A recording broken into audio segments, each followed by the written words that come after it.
Okay,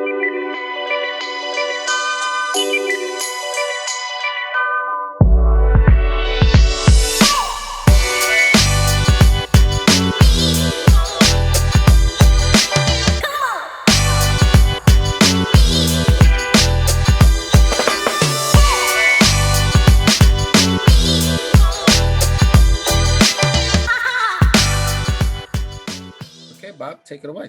All right. Well, good evening, everybody, to the 8th session of Mindful Eating for the Beloved Community. I'd like to start with a spiritual moment of mindfulness and prayer. One of the themes we've stressed throughout Mindful Eating is the spiritual power of the communal meal. And for my studies in preparation to become a home missioner in the United Methodist Church, I've been reading some history, and I've come across one tradition that we don't hear a lot about today, but it really fits very well in with the concept of mindful eating for the beloved community. And that's the concept of the love feast, if anyone's ever heard of that. And a love feast in the Methodist tradition and some other Christian traditions, it's essentially a special prayer meeting worship service that revolves around eating and celebrating together. And it's distinct from the Christian sacrament of the communion of the Lord's Supper in that it's led by lay people instead of clergy. And there have been some folks in the Methodist world that have been trying to bring it back, particularly since the pandemic started, to find ways of gathering together to build community, since we need it more than ever. So in that tradition, what I'd like to do is share a prayer that the United Methodist Women have used. And I'd ask, would we have a volunteer that would be willing to read this? Well, I could certainly do that. That would be great, Father David. All right. Let us pray. God of fresh starts, of new beginnings, of renewal and restoration, we awake to your grace, embraced by love unconditional. With each morning, you birth new possibilities in us and around us. We are surrounded by sacred potential. There are so many ways to love. May we rise to the day's call, to listen for the arches, to give voice to the beauty, and to be a companion to health and justice. Amen and Amen. Amen. Thank you for that, Father David. And with that, Alex, I have the PowerPoint all set up for you. Okay, well, first I'd like to welcome everyone to our second to last session. This session is the setup for our last session, and this one's going to be really talking and really drilling down problem solving, barriers to solving problems, and really, how do we create and evaluate some of the best strategies for us to approach a community solution. So this session will be heavily on how do we kind of take apart the yarn ball that's kind of been tangled, and our session to follow will be project specific on what we can do to engage with all of this information that we've received and worked through and talked about, and presentations and discussion of how we can have a impact end goal at the end of the day, at the end of this program. What I'd just like to do is, before I get into a very brief but straightforward understanding of how to solve a problem, is I just want to kind of randomly ask one or two individuals to just speak about what they feel inherently thus far is a barrier to solving a problem in the community in terms of my feeding beloved community, the health equity aspect. Would anyone like to just something that's, they would quantify that as what keeps you up at night in terms of the barrier to the problem that you want to solve? Would anybody like to just take a stab at it? Joetta? We'll raise our hand. So,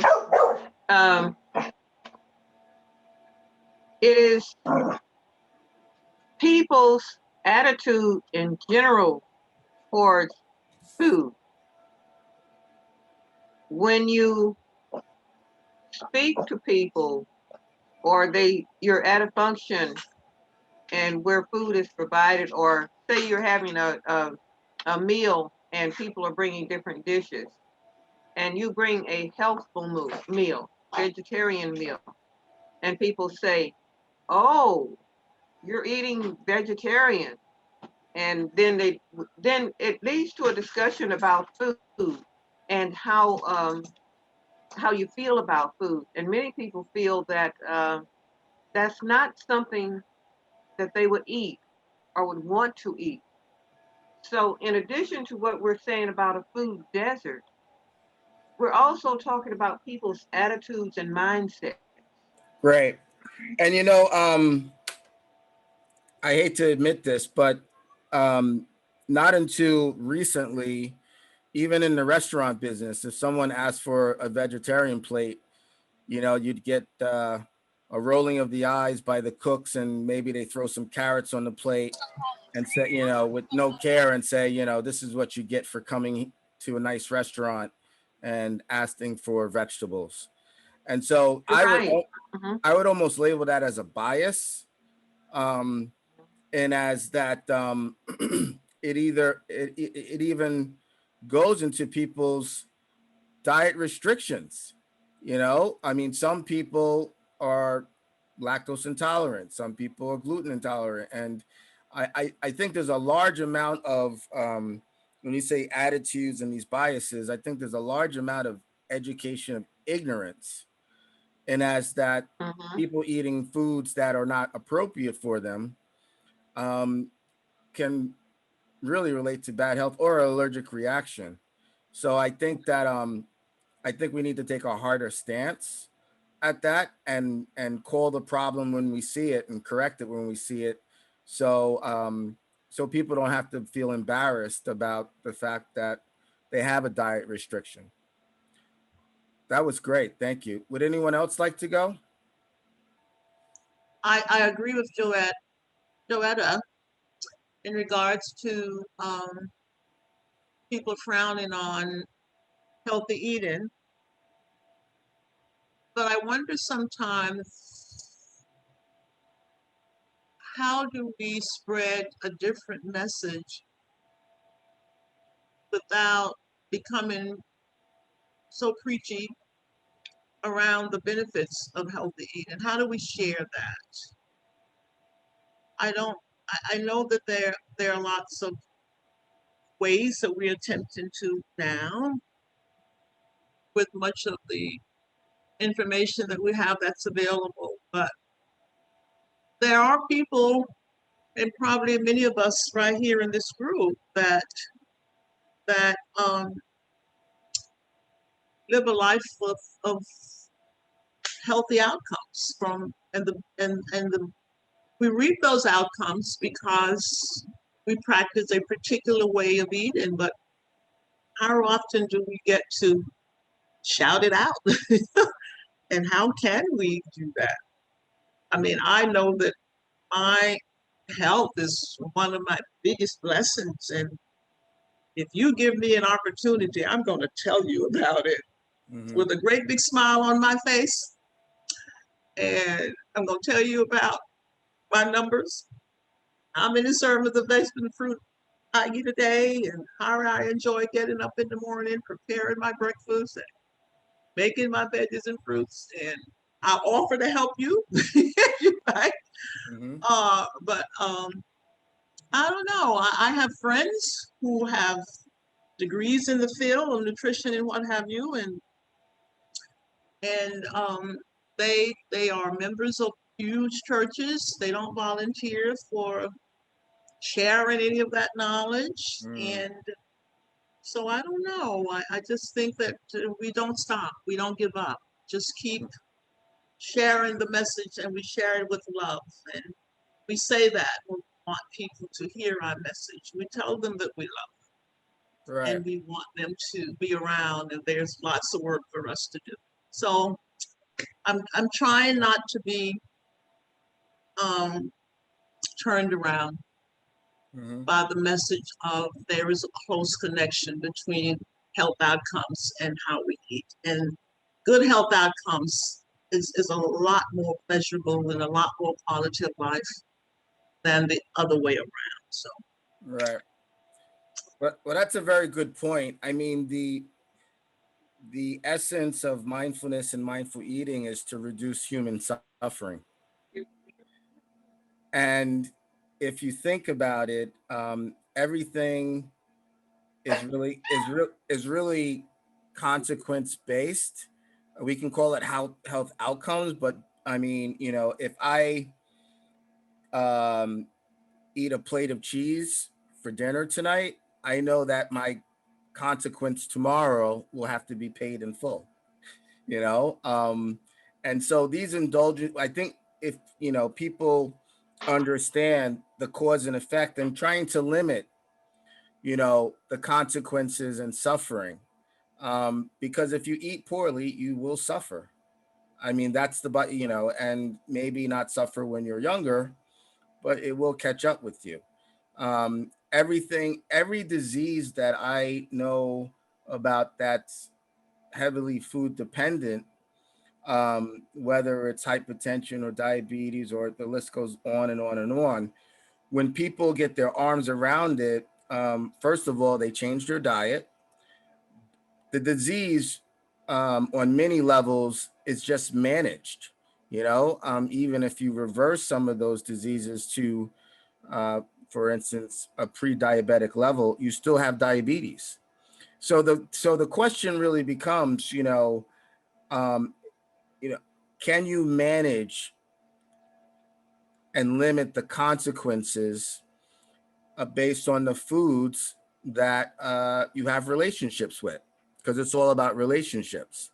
And when I say relationships, if you have a relationship with ice cream, a good relationship with ice cream means that you know that you're not going to eat ice cream every day.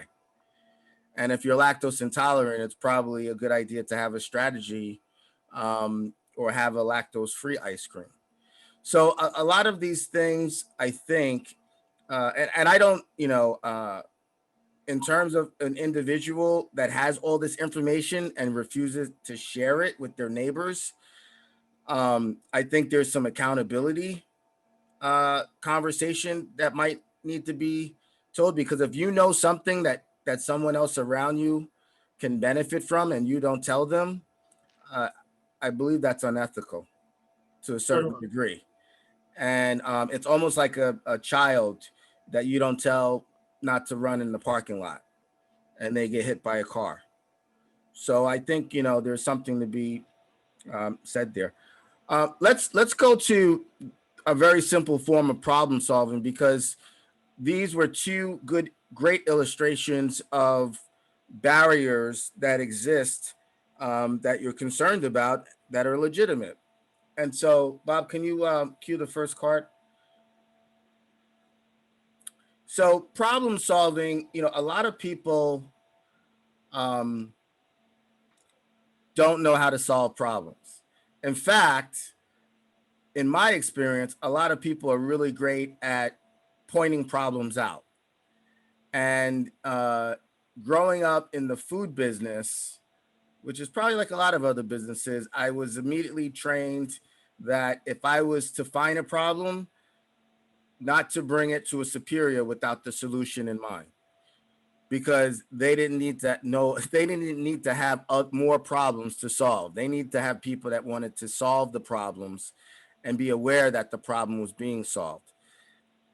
That is a great approach for the community, because in my travels, a lot of people are very quick to list the problem, you know, but not really take the time to actually solve the problem, or at least come up with some viable solutions. So problem solving is that act of defining what a problem is, and then determining the cause of the problem. That's you know, a lot of in a lot of circumstances, if you know what the root cause of the problem is, you can solve it in a very permanent fashion. But if you don't, and we see that in society today, it's only a band-aid approach, and it doesn't work in a sustainable fashion. And that is very relative to the dynamics of community health and the health disparities that are in BIPOC communities. So after we, you know, determine the cause and the root cause, we want to, you know, go through a process of identifying, setting the priorities of what are the most effective ways, and then some even alternatives, or what people would say, thinking out of the box in solving the problem. What there's the old adage, if we keep on doing the same thing over and over again and expect to come out with a different outcome, you know, shame on us, because that's you know, that's been proven not to work. So what happens in these four steps, and some of these steps can actually even be expanded, but again, this is really a cliff note version of problem solving. The first thing we want to do is really get to the facts about it. A lot of people feel certain ways, and that's all. That's well, because you know, I mean, you know, we don't want to not relate to people's feelings, but we do want to get to the fact of what's going on, and the data that's relative to that, and the underlying causes. So Flint, Michigan is a perfect example of that. They had that, you know, water problem for a very, very, very long time. And yet it wasn't until individuals started looking at the underlying causes of why people were getting sick. And after they peeled back the onion further and further, they really got to the root cause and discovered it wasn't a problem, it was a huge problem, a huge problem. And that's what led to the changes, for them to have the water quality that they have, drinkable water today. The next step is really, really important, because this is really where you apply a think tank philosophy of brainstorming, short and long term solutions. So what do I mean by brainstorming? I mean, you know, a lot of times when you're looking at a problem or you're playing with a problem, and trying to figure out how to solve a problem, you have to look at it from different vantage points, and different perspectives. And that really takes more than one person, because in order for you to get different perspectives, you want to have a small group of people looking at the same problem, so that you can get the different variations, and the different alternatives to what might solve that problem.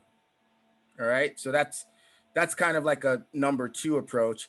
And then the third piece of it is you want to evaluate, and when the evaluation process is really, really important as well, because you want to be able to measure what you're trying to achieve and how your solution can achieve that goal. And the effectiveness of it really helps you, If you don't shut up, get out of here. really helps you, kind of like that systems thinking loop. It helps you really look at how best to disrupt that pattern of that problem. And so, you want to make sure that those pieces are very, very clear, and everyone in the group is very, very clear of what you're shooting for, and you know what are the possibilities. All right, based on it's never been done before, and what has been done before, whether it worked or it didn't work. And then the last piece of that is gathering the feedback information. So you're trying to solve a problem, and again, these were two great illustrations about biases and attitudes, and bringing healthy food to a gathering, and people got something to say behind your back or in front of your face, and um, you know, one of the things that helps reinforce to everyone that it's the right thing is gathering feedback, and it could be as simple as, how did this make you feel?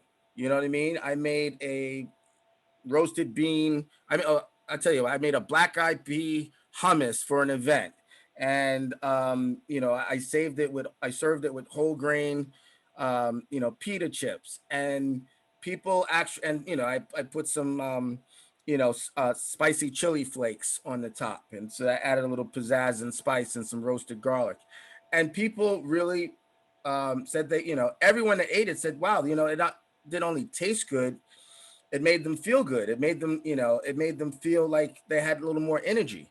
Why? Because chickpeas are full of protein. Anything packed with protein is going to give you that energy burst.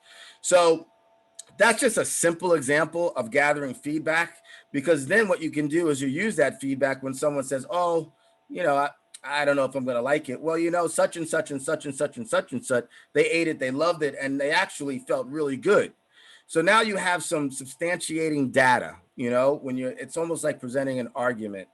And that helps get acceptance of not only the people that agree with you, but also winning the people over that don't agree with you.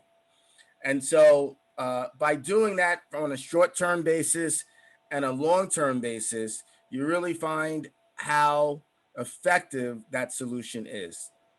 So does that make sense to everyone? Was there any questions about that before I move on to like a basic diagram? Because I could pause, but I think it's like that. This is the simplest form. There are a lot of complex versions of problem solving, but these are like the Cliff Note versions. Any questions? Okay, so we can move on to the next slide, which actually gives an illustration. So here are the key steps, and there's 5, and this could be, there could be 5 steps between the steps, but this is, again, the simplest way to understand it. And when you bring people together, it's really, before you move on to more complex approaches, you want to get the simple ones down first. So you want to identify the problem. Again, that could be on an individual basis or more than one person. Brainstorm solutions, you want to do that with a small group. That's very, very important, to talk about not only, the solution, but alternatives to solutions that have never been tried before. You want to pick, the 1 or 2 best solutions to try first to see if they work. And then you want to try it. You want to try it out, and see if it works. And if it works, you have something that you want to evaluate, and you want to really kind of take some data statistics. And it could be, again, very, very simple. I asked 5 people at the family reunion, how they felt about the black eyed pea hummus, and they all said they liked it, or one thought it was too spicy. But you want to be able to at least have something that you can measure apples to apples. And then lastly, you kind of measure that against your goal. Were you able to sway over those individuals that were the naysayers or potentially part of the problem? And so, those are the basic steps to approach solving a problem, and looking at how to remove barriers in building community solutions.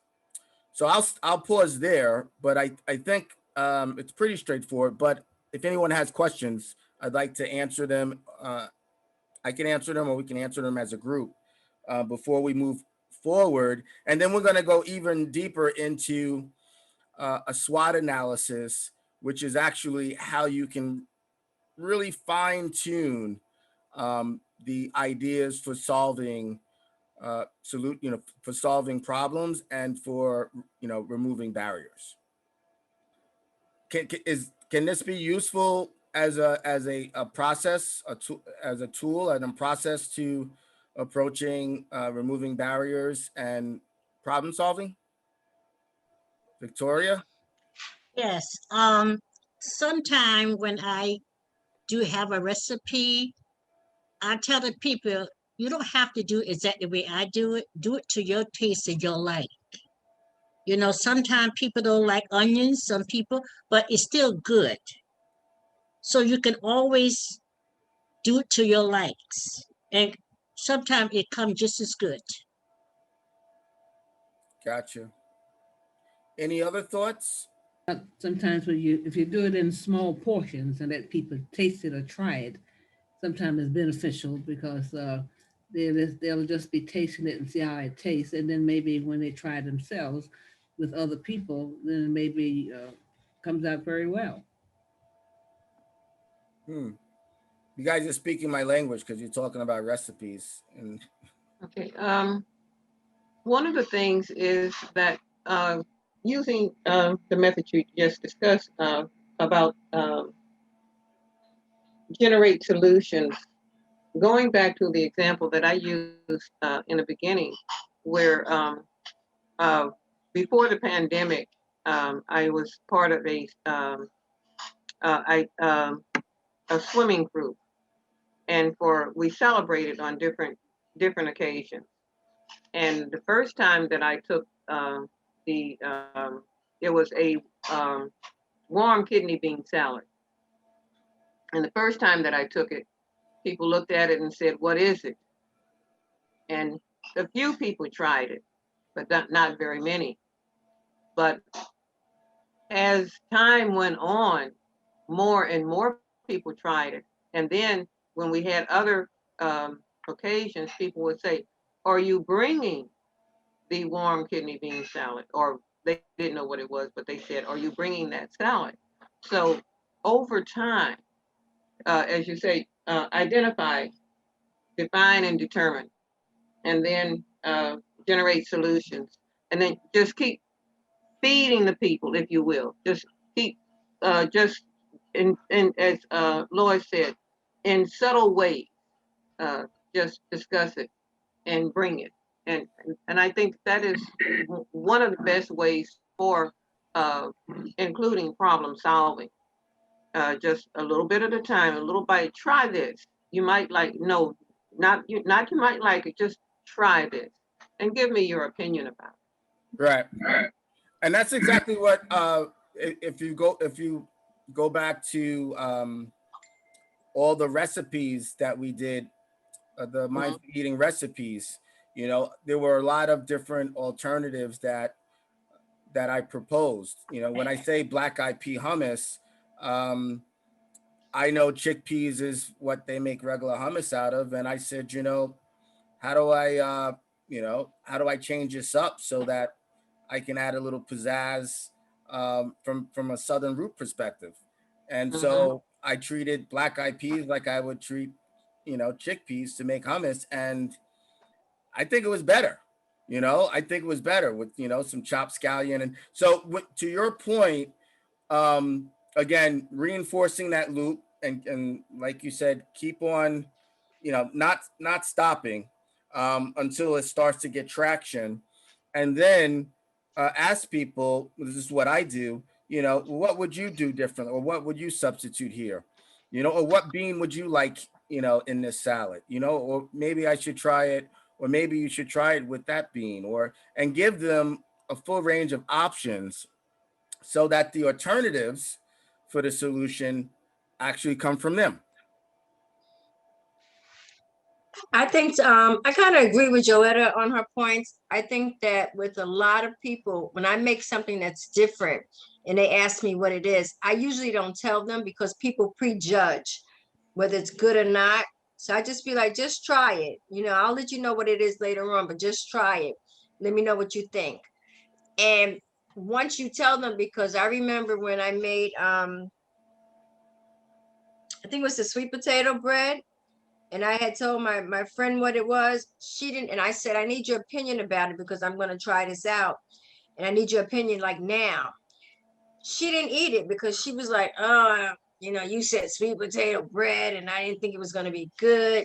So she didn't try it until like the morning of, but I really needed her opinion beforehand. And then she liked it and she was like, oh my God, it's so good. I had it with my coffee. And, oh, can you make me some more? So I think when you tell people things ahead of time, they prejudge you or prejudge the item. But if you don't tell them what it is, then they don't go in there with a negative connotation about it. Right. And one of the strategies that I've learned is sometimes it's easier to solve the problem with people if you don't tell them that you're solving a problem. You know, you don't have to label everything in such detail, where people already come up with their notions, and actually you create another barrier in solving that problem. Exactly. Yep. Totally. I would like to ask a question, or either in different cultures, we're all used to the foods from our individual cultures, and people are, in many cases, reluctant to try food from another culture. So that, I think, presents a problem as well, because we're probably sometimes we're using the same ingredients, but it's a different spice that we're using. I mean, you're right. I mean, Lanice could probably attest to this, that we've done many events at Raymore and Flanagan in Co-op City. And, you just, what my secret sauce is I start out with the familiar before I move people beyond the familiar. Right. Mm-hmm. And so, Mm-hmm. what do people know? You don't want to start with something unknown and strange. That's a very hard sell on any level, even to me. You know what I mean? If someone says to me, well, I want you to eat this, and it's something like a cookie, I'm like, well, wait a second now. I know what a cookie is, but what is something like a cookie? So you wanna be able to start with something that's familiar, and then move beyond. And we've done this countless times with a large audience at Raymore and Flanagan Mindful Eating Beloved community events. And I just think that's the only way. Well, it's probably not the only way, but I think it's one of the best effective ways to get people to try different things. I Is also doing. think people, you know, speaking of, I don't mean to cut you off, Alex, but speaking with the Raymond Flanagan thing, events, people eat with their eyes. So we make the food look very appealing. We dress it up. We have, you know, different props going around it. So it looks good, even if they don't know what it is. They want to try it because it looks very good and appealing to them. Right. So they, you know. And that goes back to and really the construct of setting a table, Yes. right? A lot of people don't talk about that, but that's almost like a tradition. Before you eat, you set the table. And in some traditions, it's a process that is very precise, even when the food comes out, and how it looks. And those are the things that are part of mindful eating, because you do want to make sure, just like you're going out somewhere, you want to make sure that the food tastes and look as good as it can, and that takes some intention to do, but also I think people receive it a lot better as well. Obviously, if you're looking at something that doesn't look good, common sense would be kind of applying brakes while you're trying it. So, but that's a good point, Lanice. So let's move forward.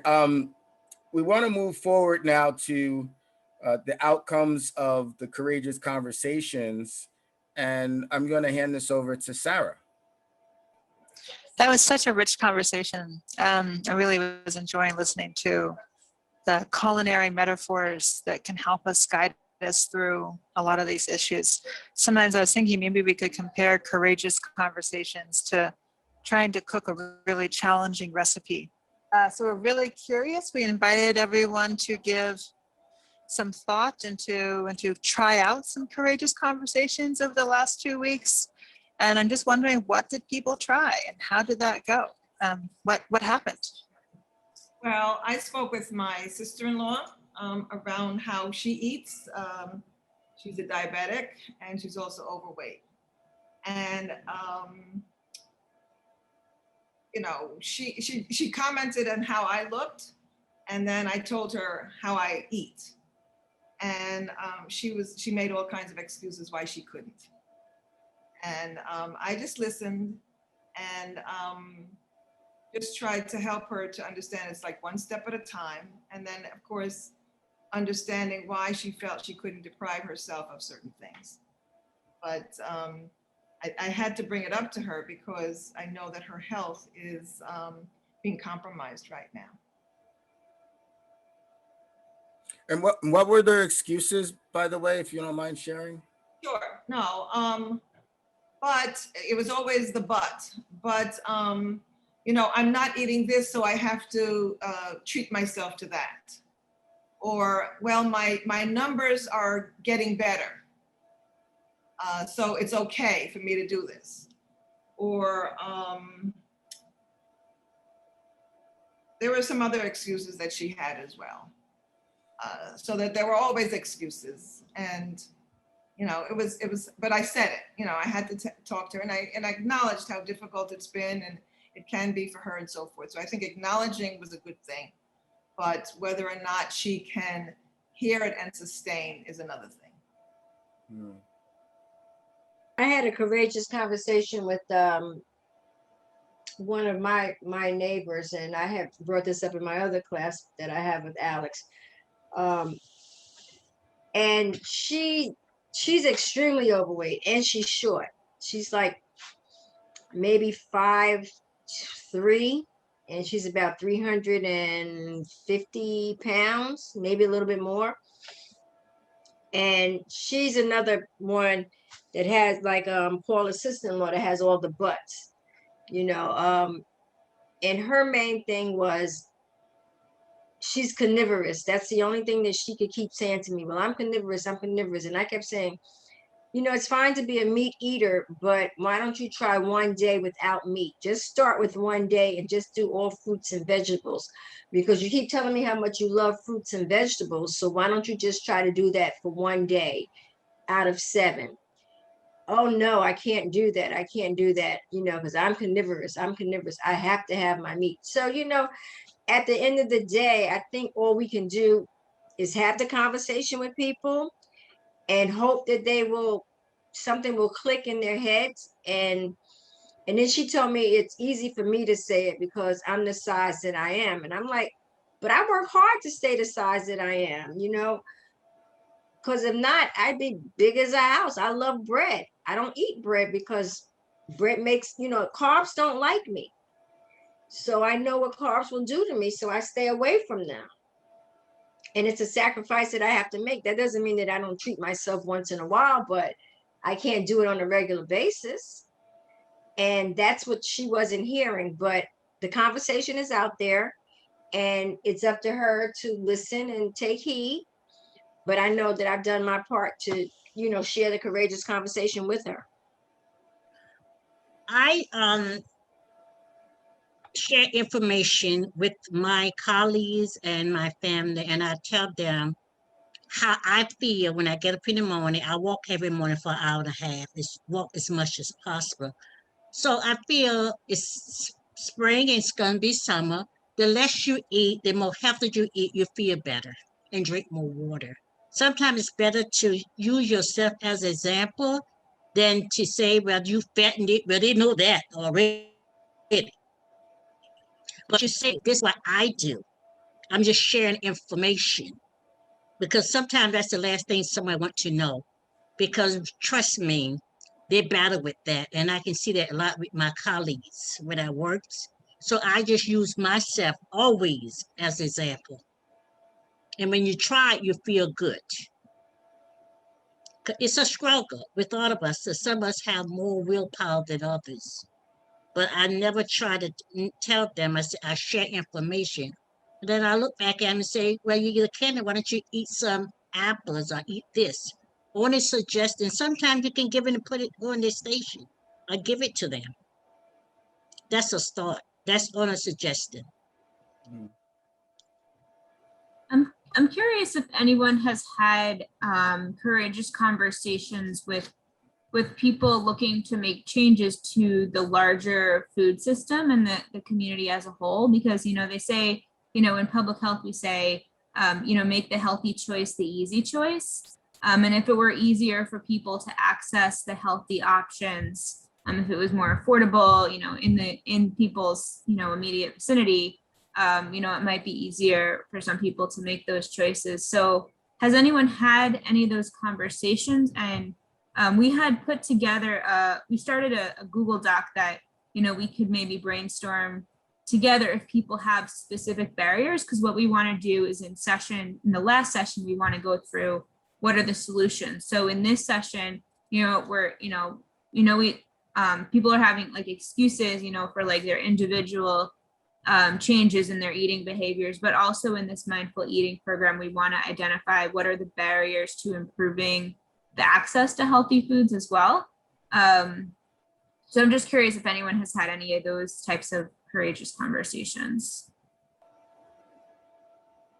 Like think about, you know, with the different healthier foods that, you know, we're trying to encourage people to eat, you know, whether it's in our family, you know, are there other places where we could think about where do we want those healthier foods to be served, whether it's in the churches or in the schools, in a senior center, like, you know, are there other places where we're thinking about where we want to see those healthier choices made, but there might be some challenging conversations we have to have in order to get people to make more of those changes.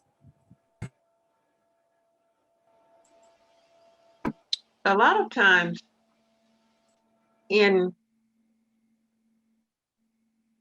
it's not only the conversations that you're having, because we can all take a different food and prepare it in a manner that is healthy or unhealthy. Sometimes if you're talking about, say, for example, a senior citizen center that I went to, they had healthy food, but by the time it got to the plate, it had been so overcooked that it was unhealthy. So in that case, you would really want to talk to the director of the center and say, can the process be done a little differently so that the food is cooked more appropriately? But in that case of seniors, you have not only the different diets of the seniors, but how many people would be able to chew a lightly steamed green bean or other vegetable that would be slightly crunchy if it were cooked so that it would be in the most healthful form, or even serving raw vegetables. And I'm just using vegetables just as as an example, and things like that. And I'll stop there. Well, that's a good point. Coming from a food service background, and knowing the whole landscape of food service, it's the most vulnerable that are victimized in that way, whether it's senior citizens, whether it's meals in schools. Some of the worst food in the world is served in correction facilities, and they wonder why both the correctional officers and the inmates are so violent. It's because if you look at what they were purchasing, you know, they wouldn't give it to animals. I mean, with the fat and the sugar and everything like that, obviously going to be a chemical imbalance. And so to your point, that's a huge space for courageous conversations. Obviously, you'd want to be able to have a few people to be able to converge and have those conversations and sit down with the director of X or Y or Z and say, we know that this is unacceptable. And part of it is them knowing that because that's when the first light goes on, right? I used to always, and I don't think this was a bluff most of the time, although, but I would say, I'm gonna go to the press, or I'm gonna go to some group, and report this. And the last thing that anybody who's leading any department wants is for them to hear that you're going to report them, because now they start backtracking everything they did. And you'd be surprised, 70% of the time, you'll get some quick action, or I'll go to the school board. And people don't do that. And if you go to any school and see what they're serving kids, there is there's been a number of investigative reporting on what they serve kids, and then wonder, and unfortunately most of them are in Black and brown communities. So now they're wondering why kids don't have an attention span. They're wondering why they can't retain information.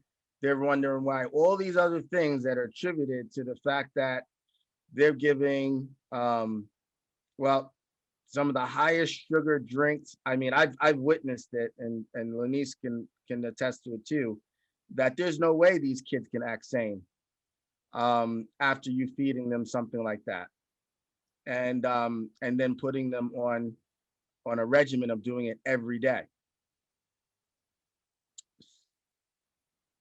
But this is some really good, courageous conversation. Anyone else? Maybe we could switch to small groups and just break out. And, I think Bob has organized us wherever possible to be in a group. So if you were joining with a couple other people from your church, we could all be in a small group together. And if there's single individuals, then we'll, go together. And we want to think about, what's a specific project, that we want to be able to accomplish specifically within your faith community. And then what are the barriers to that? We have this idea of SWOT analysis is strengths, weaknesses, opportunities, and threats. What's the idea that you want to do? I know in the past we've talked about, church gardening or meals together, or working on changing institutional food in church, or, after school program, or whatever your idea is, and to take a few minutes and brainstorm together. What's the idea you have? What are the strengths, the weaknesses, opportunities, threats? And then we can come back and in a large group and share. And if you want, you can use the Google Doc, to write some of your answers down, or we can, create new space where you can write down your answers. And then we'll have a facilitator for each of the small groups. How does that sound to everyone? Sounds good. Cool. I would just add, Kelly, that these projects, we want to stress that it's not just individual level education about healthier eating, that we also want these to transform environments and food systems. So both and. Okay, 12 minutes, and we'll have the countdown like we had last session. Everybody ready? Here we go. At this time, we're going to be talking about what we talked about in the small groups. And I know that, Christina, you were in the middle of a very important sentence, so I'm going to let you kind of rewind and talk about what you were expressing. Yeah, well, so I guess somewhat tangential, but also somewhat related to what we're talking about when we think about, I guess, the T part of SWOT, so external threats. I just was kind of noting something that throughout the field of nutrition and food and I guess sustainability, everything we're talking about, we haven't really tonight brought up the external threats. Well, one is a weakness, I guess one is a threat. So the threat being opposition from the food industry and I'm thinking within healthcare, potentially pharma, whose interests don't necessarily align with these sort of initiatives that are aiming to improve health outcomes and promote more sustainable food systems. And then I guess kind of related to that as a weakness, we also haven't really talked about lack of I'm going to use the word sustainable, but I don't mean environmentally sustainable. Sustainable funding sources for these types of community programs. I haven't really heard of anything we're talking about tonight that involves some type of financing model with a health plan. So rather relying on perhaps philanthropy, donations, community organizations to be paying. So that's definitely a weakness because there's a lack of continuous and significant amounts of funding. Mm-hmm. Well, I do know that the food as medicine category has recently been well funded. And so, yep. Food as medicine is definitely, and pharmacy foods, which is another model back out in the Midwest. But food as medicine, like what they're doing at Wholesome Wave Foundation, and actually a couple of other foundations are exploring food as medicine programs as well. Foundations for sure, like Rockefeller and others. But my point being, they're not yet built into actual payment models where value-based payment models where like healthcare providers are actually held to improved health outcomes based on these types of interventions, and they're funded, reimbursed by health plans. Right. Well, there needs to be more of a catalyst movement, but it's moving slowly in that direction. We are connected with a couple of folks in healthcare, Aetna and etc., Aetna CVS rather, and they're trying to figure it out. They just need more thought leaders to get involved to figure it out. But to your point, it's happening at a slower pace than solving the problem. But it is on the canvas. It's just the people reading it are slow readers. Lois, you're going to share? Yes. You're going to share some today and some at our last session. So, okay. What do you want to share today? I'd like to remind those folks who may have heard me mention on one of the earlier meetings that I was writing a curriculum to teach my family how to make healthy lifestyle changes, and that we're building the need to change and the foods that we're looking to change around our traditional foods and from our ancestors. And so it's a whole cultural heritage approach to eating. And once I started writing it, first we collected pictures, and it's just a fascinating piece. I love it. I've had 2 sessions from the written piece. So we started out with the broad picture of why we have some of these underlying problems, and then we moved into some of the specifics of diabetes and high blood pressure and the numbers, and then we went into what can we do about it, and the approach would be, let's go back to eating the way our ancestors ate. And so that is essentially how it's being done. Our first session was to really reorganize our kitchen to make it a healthy kitchen. And we went through some of the things to shift, things to change. And the next session, we will be looking at using some other wonderful stuff that I'll tell you about next week. But it's going fairly well.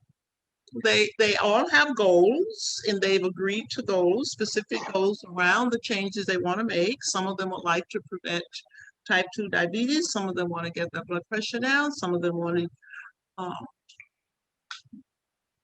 start cooking more food. They have gardens. It's really good. We motivate each other to and inspire. So it's a fun group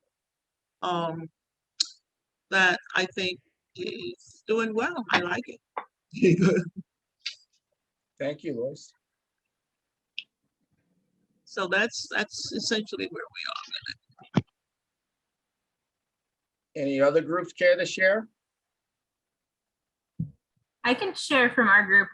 So Father David's not, he had to leave the meeting, but his church, they're working on restarting the dinners that they held with the nearby restaurant. They have a nearby restaurant, Bangladesh restaurant, that's serving healthy plant-based meals. And they plan to start plant-based meals at the church again in the fall. And we've also talked about getting nutrition education into the St. Helena school. And one of the things that came up in the conversation also that Victoria shared, some of the challenges is just getting people to follow through on commitments. When they say that people are committed to, yes, I want to do this, it sounds like a great idea. And then when it comes time to actually, following through and being involved with those projects, there's a drop off. So, we saw like the barrier is, how do we get people to follow through on their commitments? And we talked about the need to, support one another in those changes and following through on their commitments. And I think when there's a mutually supportive environment, kind of like what Lois is saying with her family, we can really get to understand more of, what are people passionate about and how can we align with their passions and make sure that we're all supporting one another. So that's kind of what we talked about. Cool. And then Victoria also shared about, her interest in supporting senior citizens and, the shut-ins and, we didn't get to the solutions part of that much, but I think it just goes to how do we support one another and making sure that everyone has equitable access to healthy foods. Yeah, for group 4, Sharon, could you start and just mention the environmental solution you saw for dealing with health problems in the Bronx? Yes, we mentioned about putting in place social movement organizations, faith-based organizations to try to implement zoning laws, push, city council, different governmental agencies to put zoning laws in regards to fast food restaurants. So that was one idea. And then another idea was around exercise, having a farming program for young adults and children, and then also having an exercise program on the weekend that involved flying kites, rollerblading, roller skates, biking, exercise to make things fun around healthy living and healthy eating. And that's one program, the farm and exercise program? Yes, for young adults and children, and even it could be a family type thing where everyone gets together on the weekend and they form a skating club, a rollerblading club, a biking club, because we don't do those things anymore. A kite club, during the week, maybe the summers, they work the farms, and then on the weekend they have a social, centered around roller skating, rollerblading, and such, to promote healthy living. Excuse me? No, food and fitness. I like it. Yes. We had others in our group, but I wanted to make sure that somebody from Sarah's group had a chance here as we're running short on time. Yeah, just quickly, we talked about some of the strategies that we were using at our churches and how they were interrupted by COVID. We talked about the Bronx salad that we had promoted, not only in our churches, but at Boogie on the Boulevard and in different bodegas around our area. And it really took off. It was successful. Once it got going, we talked about the water initiative that we started. And I think one of the key things from our group was small increments. And if you start by introducing something for people and then have a conversation around what you're introduced and be consistent, and you can notice incremental change. We had tremendous change in the amount of soda that was consumed by people at our church just by introducing them to infused water every Sunday and offering them a different recipe and letting them taste different types. And they were soon doing it at home. And then the next thing we noticed, when people would give parties, have a birthday or a christening or a baby shower, they would have almost no soda. They would maybe be juice, but they would do infused water. So our infused water pitchers really got a good workout. So we could see this change, and it happened over a year and a half. And for me, that was one of the most rewarding things that I've seen change in. And I know it can be in other areas. We've also tried with portion control at our church, just by doing a little simple thing like changing the order that we give, that we dish the food. Instead of starting with putting rice on the plate and people said, that's not enough, give us more. We started with vegetables. We'd have 2 or 3 vegetables. We put that on the plate first, and then the meat, and then the rice last. And we didn't get a lot of complaints. And then we had someone, I think it was Kelly, came in and she talked about portion control and how important portions were, and gave us measuring sticks, measuring utensils that would measure the correct serving for a particular item, whether it's vegetables or rice or starches. So little things make a big difference when it's consistent, and then you put education with that, and it's made a difference. So we're hoping when we start back up and go back, we can continue from where we were before the pandemic. Wow, that's great. Awesome. Add quickly, I think might call them is to what extent people are no longer eating together in churches. So right now, the summer, many churches and other faith communities are not meeting in person.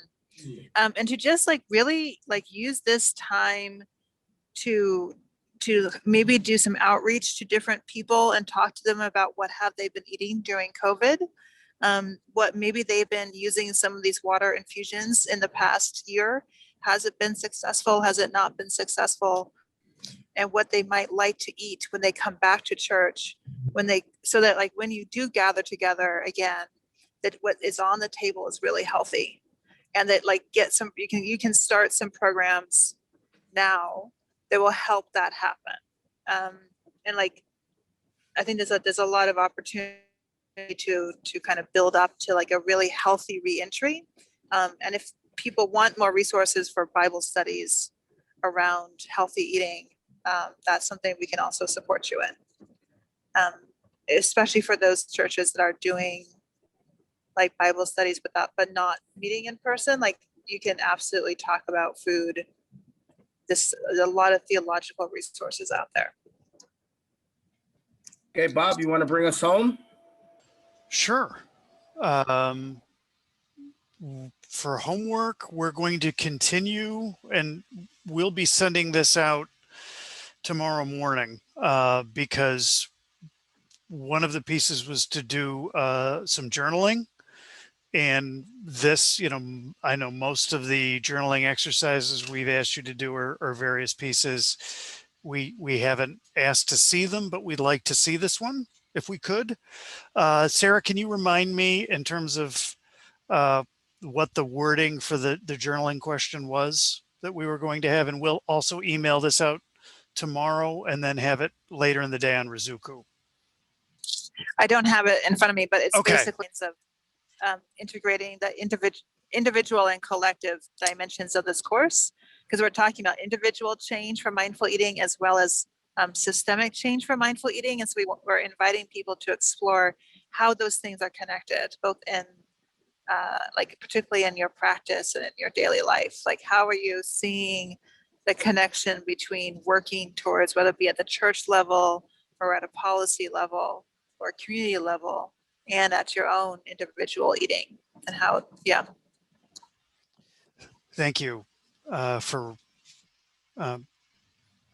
reminding me of that, and talking about how that's such an important part here, about how these pieces are weaved together. It's so easy to look at just the individual or just the systemic and environment. And really, I think the crux and the genius of the mindful eating for the beloved community is how those things really weave together and can strengthen each other. And then we'll also ask you to continue to think about these solutions. So build on the small group discussion. If you can, do some research as you feel comfortable. If there are any resources that you need from us, let us know, to see how can you move forward with these concrete ideas you have to bring about these solutions in your community. And our vision for this is that this will turn into concrete action, right? It just won't be a great idea that kind of sits on a shelf, but this is really going to bring about community change, the type of change we want to see here. And some people have brought up some, great solutions of things that are going really well. But, also just think about, what's not going so well. What's another thing that we can change to improve the food system?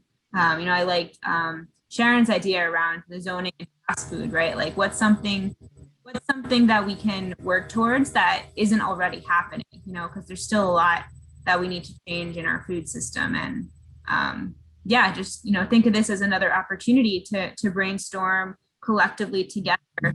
We talked about what some of the barriers, and we want to be able to tackle those barriers to specific, projects that we want to do and come up with the solutions collectively together.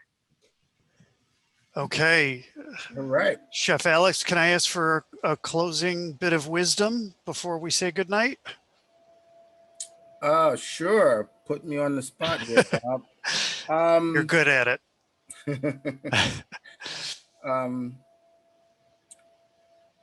Well, the essence of where we are right now after all of these weeks is we've ascertained a lot of information, and we've built a collective of thought leadership for health equity in the community. So I see this as in part, military operation for food and social justice in the community, because we are fighting not only for ourselves, but for our families, the children, the elderly, and everyone that's vulnerable and doesn't have a voice. So we are that voice for them, the voice for the voiceless. And now we move towards our final session where we talk about actionable items of how we can use the tools that some of them we've created, some of them you've created, and collectively as a group we've created. And now how do we use those tools as fulcrums, crowbars, hammers, screwdrivers, and in all this sense, you need the right tools to do the right job. And in social justice work, it's very apparent that you need the right tools to do the right job, especially since the system is so clever at creating more things that we need more tools to unscrew and unravel. And my new word phrase is unweld the needle, since a lot of times it's not moving because the system has found a clever way of welding it. And so, we really have to outsmart the system, knowing that the same system we're talking about is a different iteration of what's been in place for hundreds and hundreds of years. And so, we need to come together again as that problem-solving collective and really brainstorm of what the most effective approach is and how it could be a sustainable solution that can last longer than us lasting on this earth as we transition, making solutions that last, that our children can benefit from. So with that, I leave that contemplative, place for all of us to think about how we can empower ourselves and the people around us to make real or cook up real social change. Bob, thanks for practicing putting me on the spot. I'm looking at It was inspirational. Thank you. Okay. Any other final thoughts before we close? This was a great session. I'm a little sad that the next one's our last, but it's not like we say for long forever. It's just in this class, right? We'll still be in touch. Any last words? Sylvia? We can plan a happy hour meal at our last session. Okay, so you want everyone to offer up a meal suggestion? Okay. So we can think about that. I can always help. I could be the assistant chef. The sous chef? Is that what you're saying, Alex? I could be a sous chef. I was a really good sous chef. I bet you were. Yeah. Okay. Well, with that, I leave everyone to have a peaceful night and the rest of the week. And hopefully we will charge forward with our last session. And thank you so much for your participation and your intentional thought, empathy, and caring, right? At the end of the day, it's about all those people surrounding my chair, right? How do we all come together? Thank you. Have a good night. Thank you. Good night, all. Good night. Good night. Everyone.